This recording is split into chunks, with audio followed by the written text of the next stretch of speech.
Jungle Bob here. So this video is going to be about a Gravely CT54XL. Now this particular mower, a customer of mine got it for a steal, and I do mean a steal, like a couple of $100. The guy that he got it from said the drive didn't work on it, and it's got various other problems, and I'm going to go through those problems that I've already spotted today. A couple of them I've already solved, but if you're interested in this, stay tuned.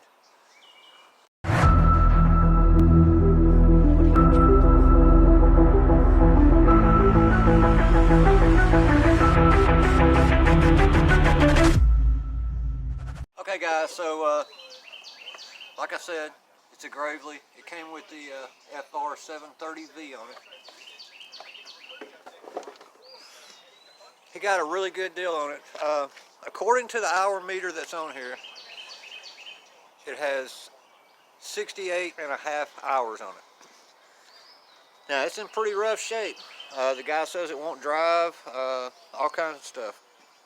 Now I don't know if that, it looks like to me, maybe after I show you all these things, it looks like they just drove it and never did its first maintenance on it or anything. But it's in kind of rough shape for just 68.5 hours, so I'm not too sure about that. But anyway, the first thing we had was an issue was with the spark. So, well, I take that back. The first thing we had an issue with was I couldn't, well, there's an issue with the spark, so I took the cover off and undid the coils, and it still wouldn't crank. I was able to get spark. So it had been sitting out in the rain, and if you notice, this has this fuel gauge on it right here. So there's a grommet, a seal grommet right there. So that was allowing water to leak into the gas, for one thing. And I guess they sucked that on through to the carburetor. So I've already had to take the carburetor off and clean it out and put it back on. And I was able to get it to fire up. But you can see here, if you look at all this mess here coming out of the fuel tank, you've got your vent line. That's about the only thing on here I see that's correct. The fuel pump's been undone and changed. Notice now the fuel lines are too short. And what else do we notice? There is no fuel filter. So all that'll have to be redone. All right. So, and then the two front tires up here, they're leaking air slowly. If you notice the handles here, when you put them together, look at that. Boom, boom. That might be why they think it can drive. But all that's the matter with that is it has little bushings right here, whatever you want to call them, rubber stoppers. And that one over here is missing. So, anyway. So, oh, and I don't know if you can tell, this drive belt, if I had it around here, the drive belt and the deck belt is going to have to be replaced. So, but back to the issue, the spark issue. So, after I disconnected the coil and got it running, then I put me a spark tester on here, and I started over here. Like I said, I undid both coils, right, and it would fire right up. So, for instance,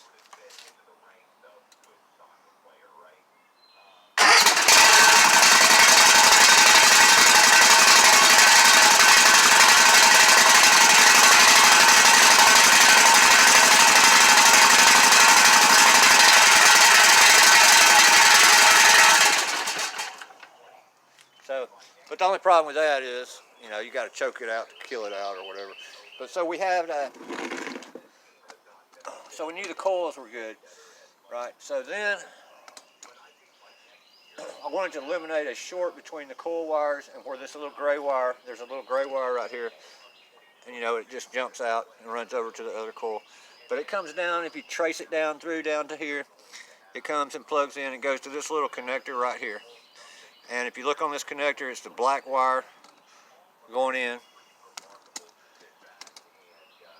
And if you undo this connector,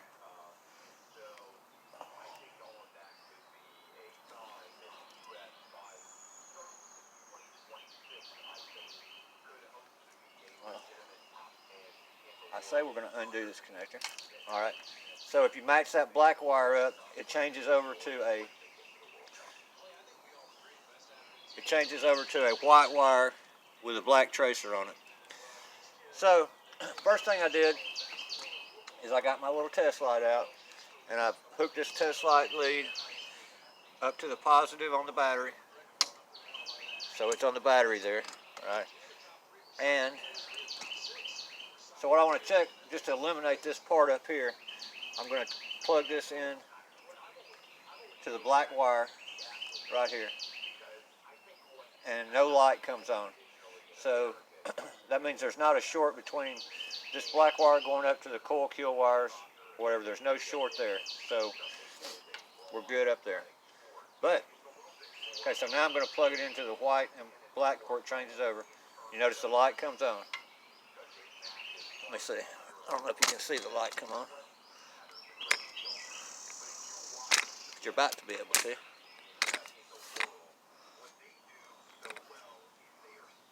So you see my little test light is on. Now it's off. All right, so I'm gonna plug that back in. What we were trying to do here is just eliminate where the problem is. So when you turn the key, and now I've got it fixed now, but like if you turn the key to the on position, that light goes out. So that should kill all, you know, that gets rid of it where it's not grounded out. So when you turn the key back to the off position, that sends the signal to kill the coils, kill your spark, and cut the engine off. Okay. So my problem was before, when you're right here in the start position, see now we're in that's the off position, light on. When you get to the start position, light should be off. But before, the light was staying on. So, if you hang on just a second, I'm going to take you off the tripod and switch the camera around so I can show you what all we tested. Alright guys, so the first thing, there's only, I believe, 2 kill switches, or 2 safety switches on here. One of them happens to be the seat safety switch here, and the emergency brake safety switch, which is right here. So when the brake is on, it's depressing the switch in, and when the brake is off, you know, this flat piece right there pushes on the, right. So for instance, if, just a demonstration, so if the parking brake is off, right, and this switch is open, and I tried to, see, there's your light on. I'm going to turn the key to the crank position, right, and the light remains on. That's telling that's leaving the coils grounded out, and it's saying, don't start this thing up, man, because the brake isn't engaged, right? So now I'm going to leave it in the start position, put the brake back on, light goes out. So that's not the problem. And I did the same test with a safety switch, just used some jumpers. So the only other thing I could think of is either going to be the PTO switch or the ignition switch. So I took this cover off, and I don't want to do this again. I think Musty has a good video on this if you want to go follow it up some more. But anyway, when I got this cover off and I started messing around with the ignition switch here, moving it around, I noticed that my light would come on and stay off, right? So it was working again. So I undid that connection, undid the connections, cleaned it out with dielectric grease, blew it out, put it back on, and it seems to be working fine. Alright, so I'll be back in a minute. This guy also has, this is a hydrostatic transmission, so it's got a reservoir on this side, one over here. This one looks kind of low. Well, now that one's perfect, full cold. This one is high. See how much is in here? It's supposed to be right here in the cold position. Now I did notice the releases were in the wrong places. That might have been a problem with why it wouldn't drive. But on these, there are 2 filters, one for each pump. You have to take these covers off. There's one on each side. Take this cover off, undo your filter, drain all the fluid out, and then purge the new fluid in. Yep. So you're going to have to use 5W20 oil. Another problem, I don't know if you can see it here, it's missing the cooling fan for this pump on this side.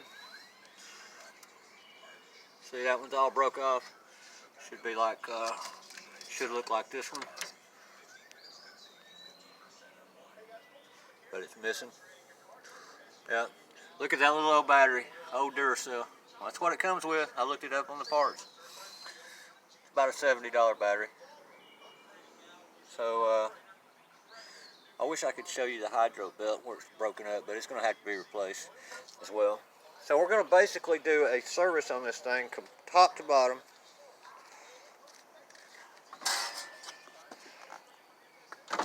And get it back into shape. Now he may have to spend, you know, by the time we're done, you know, $400 or $500, but he only paid a couple for it. And it's got a 10 gauge deck belt, a 10 gauge more deck on it, so that's pretty cool. But we were able to get it back into shape. Now it at least cranks and cuts on like it should. Runs pretty good.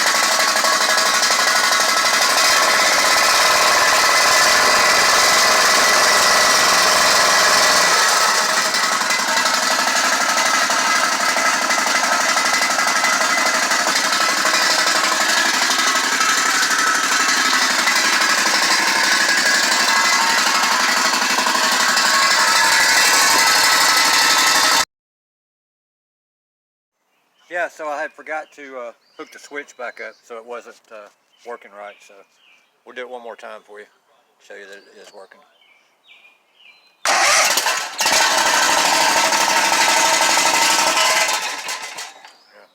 So we may just keep that switch. Like I said, we'll keep on it. It may have just been corroded. You know, once I blew it out and put some new grease in there and all that, seems to be fine.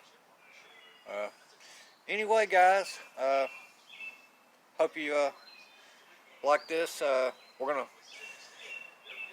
do some follow-up videos on it. I guess the next thing I'm gonna start working on is rerouting these fuel lines.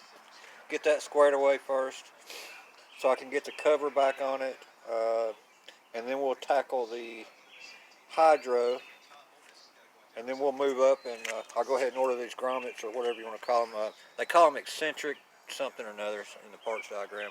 But to get the handle straight and the belts, I'll go ahead and order the belts, then we'll change the belts. That'll be the last thing we do. Other than that, man, I think it's going to be a good little old mower. So if you enjoyed this, please like and subscribe. Leave all your comments below, and we'll see you in the next one. Jungle Bob out.